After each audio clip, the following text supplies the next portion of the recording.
Welcome to the Emblazing Leaders Vodcast. I'm your hostess, Dr. Talisa Sullivan. Join me as we hear from leaders across diverse fields around the world. Welcome, Emblazing Leaders. Today we have a special guest for you, and I want to share with you Mark LeNoir, the Deputy Superintendent from Verde Unified School District. Before I start to ask questions, I'd love to give you an opportunity to introduce yourself and tell the Emblazing Leaders about who you are and just give us a little bit about you. Sure. Yeah. Mark LeNoir, Deputy Superintendent in Verde Unified School District. I'm starting my 10th year there. I started as assistant soup back in 2015. And yeah, going into the 10th year now as deputy. I oversee the Ed Services Department, which is pretty broad in our school district. Been in the field for about 32 years now.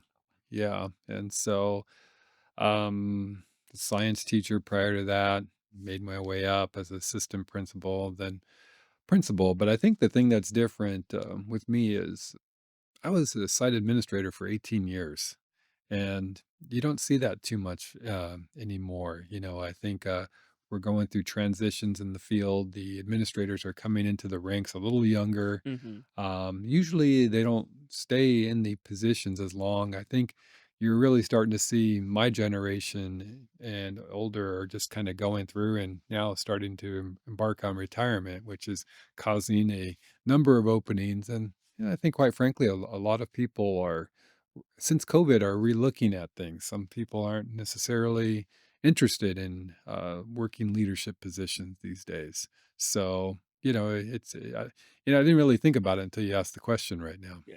Well, thank you for sharing that. I appreciate that. Yeah, I appreciate hearing the experience. 18 years is a long time to really hone in and really understand the ins and outs. And so I hear you saying that we don't stay in as long. So I'm really grateful that you stood that long and now you're the deputy superintendent to be able to Yeah. drop us some little nuggets so that we can actually know, like, what is this leadership thing you speak of? So Okay. I'll get started with our questions. Yeah. So Mark, share with us a significant challenge that you faced in your leadership journey and how you overcame that challenge. I think when I think about that question, the most recent thing that comes to mind is just leading through COVID. Mhm. That was a challenge. And I think the thing I learned was a few things. And if we go back in time in our minds and we think about it, we would hear one thing and then we would hear an exact opposite. Mm, So, depending on who you were listening to, you could have a whole different outlook on things. And so I think what I learned during that time was people just wanted to know the bottom line, and what do you know? What don't you know? And what do you think you need to know in order to address what we need to do to move forward? And we ended up doing a weekly presentation to our community, about 90 minutes long, and I took the lead on that for 36 weeks. And what I learned was sometimes you just have to be out front and let mm, people know. And this is what we know. This is what we don't know. This is what we think we're going to do based on what we know. And if you remember, a lot of the times people wouldn't necessarily tell you, well, which direction, what they knew, what they didn't. And just from my angle, it was very frustrating sometimes when you just couldn't get a bottom line. If you give the bottom line sometimes though, it can be very refreshing to people or it could be very frustrating. mhm, But I think if you just tell it the way you see it, make yourself vulnerable, let people know. That's the thing I learned. Brene Brown says there's no such thing as courage without vulnerability. And I believe that being vulnerable, letting people know your bottom line, your thoughts, I think that goes a long way because sometimes, yeah, you'll hit a little bit of turbulence, but the bottom line is people know that they can trust you. And once you have their trust, then I think they will follow. Yeah, thank you, Mark. I appreciate you. I know that our listeners are listening. So we're going to go to the next question with tell me more about your leadership journey. What would you say has shaped you as a leader? Like what are some of the things that you feel might have shaped your leadership? Well, I really do believe this that a lot of who we are, a lot of our leadership journey is based off of our childhood. You know, and I think it goes way back then, the experiences you have growing up, your own experiences in education, and I think at a very early age, I lost my mom, and, at 8 years of age, I had 5 brothers and sisters. My dad, was an iron worker, so he was gone most of the day, and as a result, at age 8, childhood kinda ended, you Mm, know, and so you all of a sudden are now cooking and cleaning and doing other things, just to help make ends meet and make sure things are going well. And as a result, between that and just being involved in athletics and having that outlet, those two things really help propel me to get ready for the leadership journey. Athletics let me know what my limits were, how far mhm. I could push myself. And, I think just being around great people who were morally and ethically driven, all 3 of those things really have helped propelled me throughout my career, and set me on the stage for what I believe in, how I think things should be done, how I think people should be treated. All of those things, play a huge part in how I am today. Wow, thank you. It sounds like you've had a lot of experiences, starting with your childhood experiences, which I'm really sorry to hear that you lost your mom at such a early age. It sounds like it shaped you, and it sounds like even though there was a loss there, you found some leadership in, starting off at a young age and then transitioning into sports. So it sounds like even though you had some, because losing a parent can be kind of traumatic, Yeah. right? And the trauma didn't prevent you from actually, moving forward in life. Yeah, I think, losing a parent, the trauma from that never leaves you. Right. It's just it's always there. But whether it be losing someone or having a significant financial loss or Mhm. whatever it may be, I think the challenges are what build us. The challenges are what cause us to grow. And I think if we could embrace those challenges as we're going through them, that's the one thing I've repeatedly told to our team in Valverde over and over and over again. We Mhm. may not like this, but this is our professional development packaged in a way we just don't like.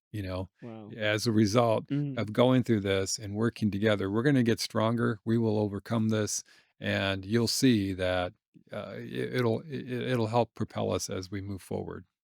Thank you, and I heard you say that the challenges sometimes shape us, so I appreciate that. Yeah. How do you stay updated with the latest trends and innovations in leadership or even in education to ensure continuous growth?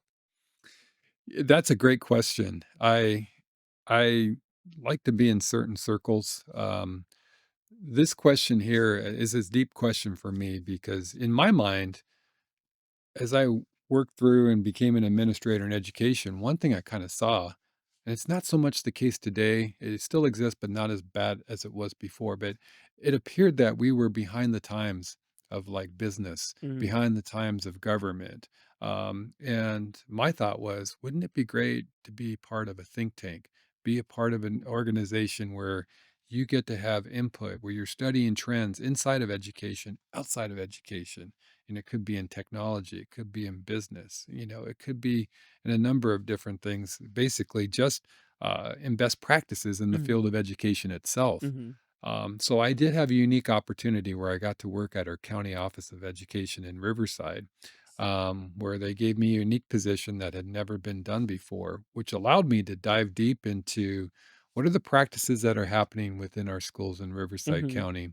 What are the practices that are happening up and down the state that are actually really showing some promise? And more importantly, what's going on the other end of the nation, with some of the school districts that are just being renowned as just very effective. And so I had that opportunity to dive deep, and so you found best practices, but within those best practices, there were particular strategies that you could employ that would probably make a difference. And so, I think it just studying, looking, seeing what's going on in your area, but just making it a point to look outside your area, look outside your field.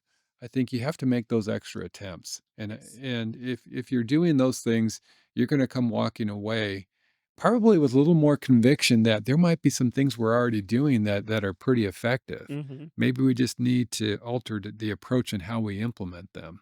And so those are some of the things I've learned. And as a result, when we created the Riverside County Education Collaborative, it just took off, college and career readiness. All of a sudden, you saw the graduation rates within Riverside County take off, A through G completion rates, FAFSA completion. Wow. We lead the state in a lot of those metrics now. Yes. Yes. Wow, that's exciting, and no wonder they have you as the deputy superintendent of Verde Unified. So that's exciting to hear about some of the trends and some of the things that you said, look at a different approach. And we have the strategy, we have the tools, but why not look at a different Well, it was approach? interesting, and so when I first started, I'd say, I wanna see a district of a certain size and certain, metric Mhm. rates and things like that.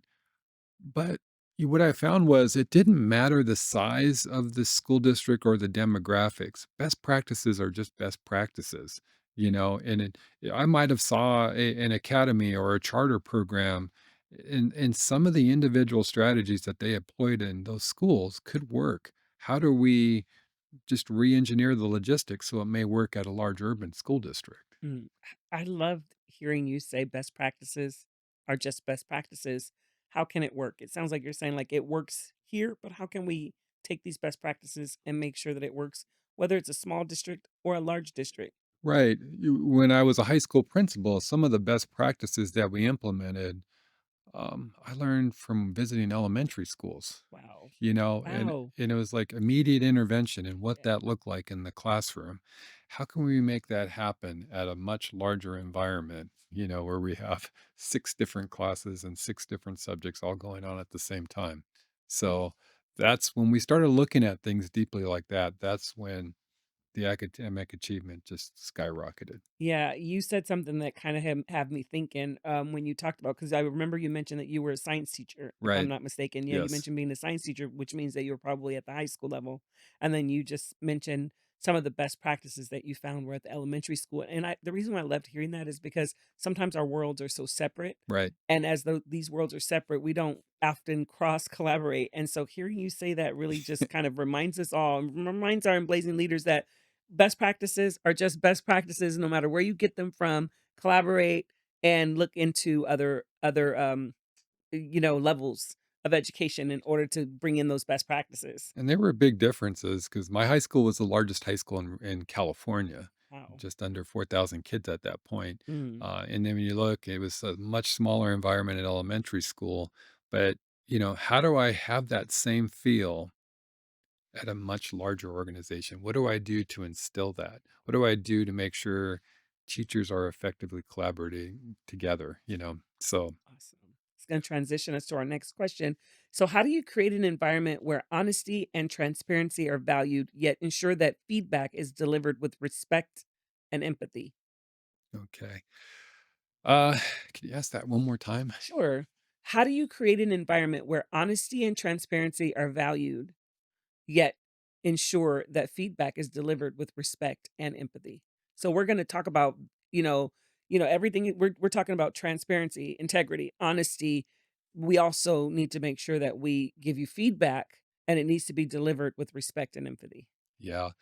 I think what comes to mind when I hear that question was, and I'm going to birdwalk just a little bit. Absolutely. I went recently to the March Airfield Museum, Mhm. and they had all of the pilots from the SR-71 Blackbird there. Okay. And this was a aircraft that still to this day was the fastest aircraft, man, uh, you know, maneuvered aircraft Mhm. in history. And so they had significant challenges they needed to overcome. And one of the tenets that they utilized was basically, regular communication, the bottom line, being honest and transparent, because why would you delay bad news Mm. or not so good news? Or why would we even delay good news? Right.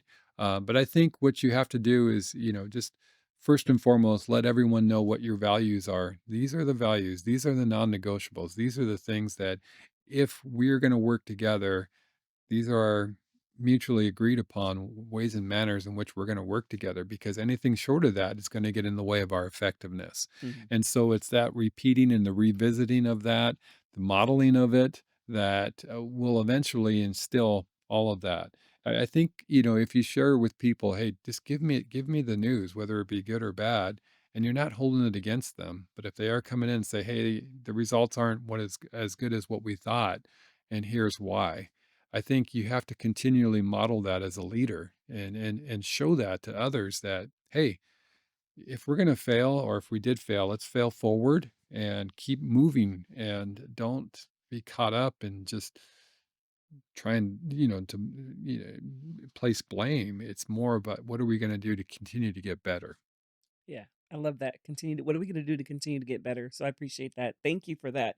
We're approaching up on our maybe our last question, I believe, but I want to ask you, what advice would your younger self give to the leader sitting before me today? So your younger you, what would your younger you say to the more mature and I'll say seasoned you? Yeah, I think that's a great question. I think the younger me would be just really reinforcing the whole importance of having fun and doing what you're doing and enjoying it. And, I, you know, if you're enjoying what you're doing, you're coming and you're very passionate about what you're doing, it's only going to increase, your desire to keep doing the work that you're doing. How do we do the great work and yet have fun while we're doing that? That's the type of environment that I want to instill. But what does that look like? Are we taking time to get to know each other professionally and personally? Are we taking time to get to know ourselves better? Yeah, And I see, when I think of leadership, that's just it. But if you were to ask me when I was 19 years old, what would I want for myself when I'm in my mid 50s? My hope would have been back then that I'm making decent money, and that my mind back then. But at the same time, also just, doing something that's worthy and helping others out, but having fun while we're doing it. that is so awesome. I want to thank you for your time today. Thank you for what y'all do in Valverde. I actually do have I have a colleague that has a son that goes to one of your schools out there, and they just talk about all the programs and all of the things that you all have to offer for the students out there. I appreciate everything that you poured in. You and I had a chance to work together when I was Right. working for RCOE, and I just appreciate you showing up and pouring in. We need your expertise. I also want to say I know that you were honored last year at the Q10 conference, Yes. and I don't know if did you have a chance to actually go to any sessions? I did. Oh, I did. how did you experience that? Honesty is best policy. Feedback No, is great because we no. can use that, and I we can mean, always cut it out too if we need to. well, my mind goes to, I went to some general sessions, Oh, and the thing that I remember standing out were the character traits of the individual generation, the Gen Xers, and yes. or Oh, that all of was the that. keynote. And so, you know, you look at it and you say, okay, that's a different perspective. I didn't even include that in my thinking of what I could do to work more effectively with others. That was one that actually really stood out. But what got me at Q10 was there was a lot of passionate people there. You could see that they were very results oriented. They were very much vested in making the future a better place for our kids. And so, when you have that type of people and network getting together, you're kind of drawn in to say, okay, what can you teach me here? What do you know about this? And that's really what I got. But it just seemed like there were a lot of people who were very confident and sharing what they knew. Well, thank you for that. I'm so glad that you were there and to be honored last year. So a couple of things I would hope, but it's up to you that you would nominate a leader that you think, it deserves to be honored at the Q10 conference this year and bring a team. Join us, bring a team to the Q10 conference this year and get some more of that learning on, and we can open up some special places for y'all to like gather as a team to kind of like discuss some of the topics. I don't know if Valverde, yeah, Valverde does go to Footsteps to Yes. Freedom as well, because you had some individuals there, and I know I encountered at least one person from Valverde. We're also going to have a Footsteps to Freedom session, at least one or two Footsteps to Freedom sessions at the Q10 Oh, conference this okay. year, and that gives people like, what's next? So it's like we know what we're doing, or even just kind of you'll hear from some individuals that actually went to the conference, and I'm sorry, went to on Footsteps to Freedom, and what are they doing in their districts. And so if y'all come, bring a team. It'd be great to have y'all come on out. Okay. Yeah, we'll do that. Yeah. Well, thank you so much for your time and Congratulations on being honored last year by us. We honor you still, even if you don't have an award in front of you, and we will continue to do so with all the work that you bring to our students and the community in Val Verde. So All thank right. you. Well, thank you. Mhm. Thank you for your time. Absolutely. I appreciate you.